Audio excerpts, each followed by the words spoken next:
We're going to start with a symbolic picture of the moon and dig into it until we can pull out some useful lessons about how it mirrors our inner world.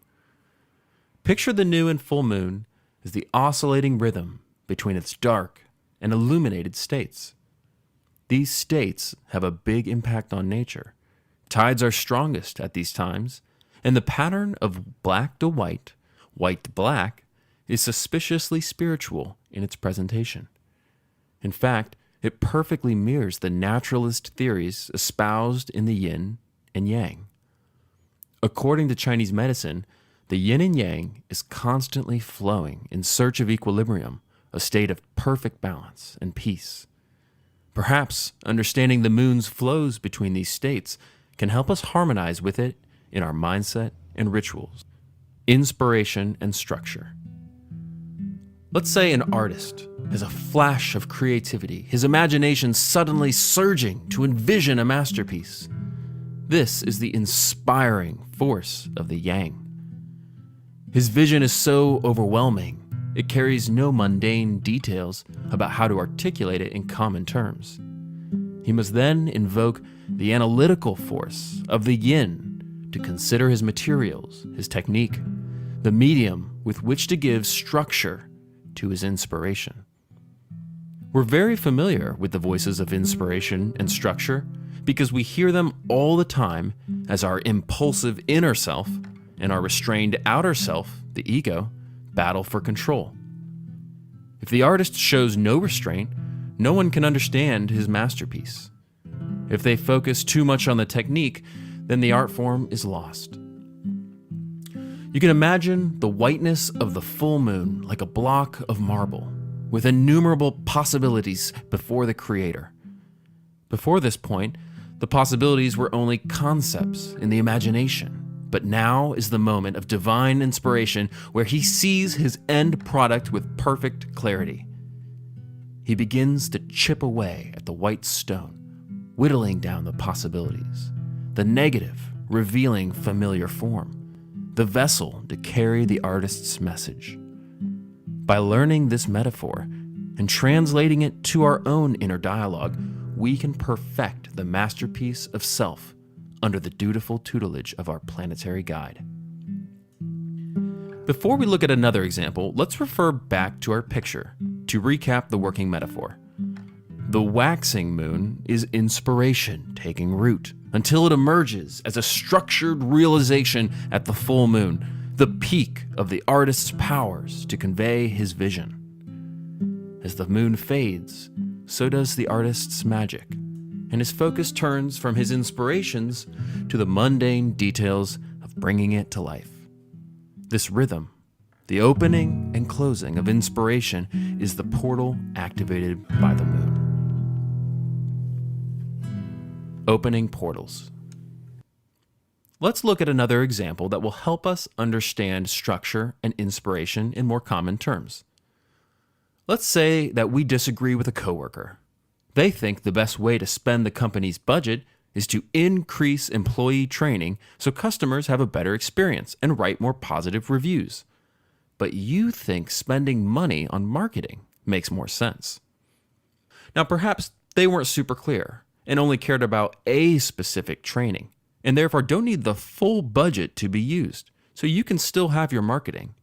Then the root of your disagreement is miscommunication, which is the root of most useless arguments. You don't actually disagree on anything. You're both just making different points about different things. They might be hearing that you don't care about training, and they'll waste time making a point about the value of learning when something simpler and more direct would have been enough. A specific example of a time where the training they want would have been useful adds structure to their idea to show you that your ideas are still in alignment. In fact, as they prattle on, you're less and less sure that you're both on the same page. I see all the time in business communications the damage that adding more words can do. It exponentially increases the likelihood of a miscommunication. These are the dangers of runaway inspiration. Or let's say, no matter how precise you both are in your language, you still don't see eye to eye. maybe then someone knows something the other doesn't. Like the reason our customers aren't having a good experience is because they're the wrong customers, and bringing the right ones in the door will generate positive reviews. Then the root is misalignment, and you actually need to inspire the other to think in a new way. This might feel like a trivial example, but communication is creation. We create worlds with our ideas, and whether we're trying to share them with someone else or pour them out into some work of art, taking away the act of structure and adding to the act of inspiration are the fundamental tools in all work of creation. Communication is like opening a portal to transport the image you see in your head into someone else's. Inspiration and structure become the tools to create these bridges, the gestures to open and secure the portal, taking the thought from its nebulous origin to a fully revealed picture. Like we saw with the art example, this doesn't just apply in a conversation between two people, but even a conversation in our own heads, as we pay attention to our thoughts and emotions to construct meaning out of them. This next section will discuss how these portals into ourselves open and close, and how timing can be a key factor in seizing an opportunity to translate emotion into realization and into a work of art. The masterpiece we produce is ourselves, a more perfect version of self, the evolved being created as we transport the inner wisdom into the outer self. To build the masterpiece, psychology has provided us the building blocks, and astrology the poetic device to wield them. There are 3 levels to the person: the ego, which is an illusion, and the level we are most familiar with; the subconscious, which is our instinctual, primal self; and the superconscious, our higher self, which remains hidden to us and is only revealed in abstract symbols and messages coming through the subconscious. The ego, by some quirk of human evolution, is cursed to fall in love with itself, absorbed in the image of itself emoted from the subconscious.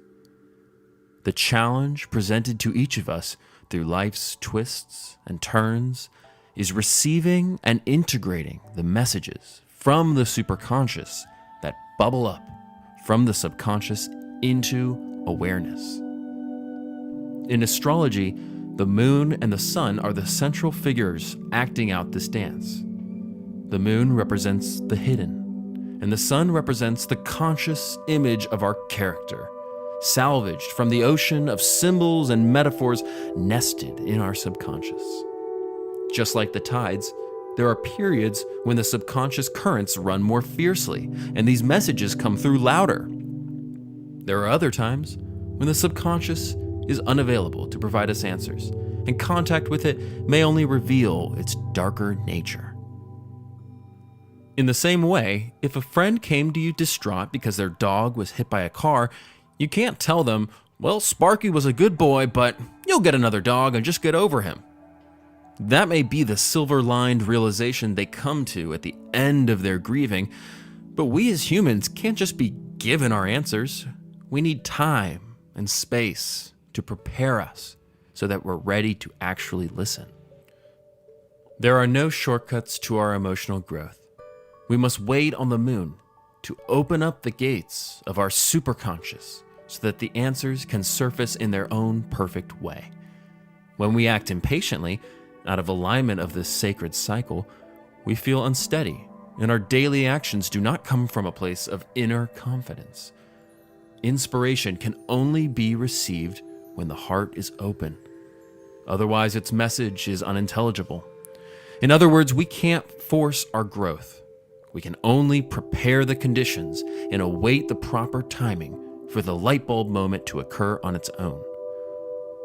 Plato once said, "We do not learn, and that what we call learning is only a process of recollection." This recollection, flowing from the subconscious mind to the conscious self, forms the bridge from the everyday to the higher self, which we might use to cross over this mortal plane. Every morsel of our potential floats within the ether of our subconscious. And if we can learn the process of the moon, we understand the portals she opens for us to bring the dark into the light. The moon itself is the gateway to heaven, the opportunity to see through the eyes of our higher self.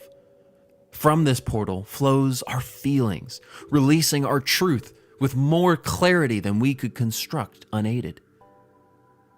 To put this into practice, pretend those lower parts of you that stay pent up and hidden are like a little child who refuses to come out of their room.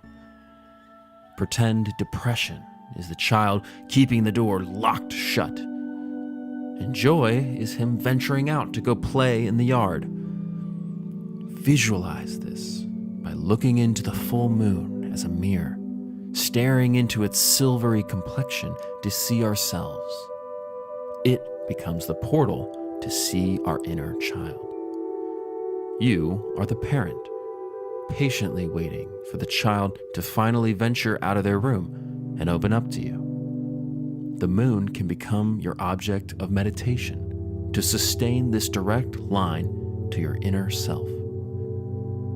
We find that this analogy of the child and parent is powerful because it characterizes our emotions as something other than us, a mystical force emanating from the subconscious that we are forced to listen to, but not necessarily act on.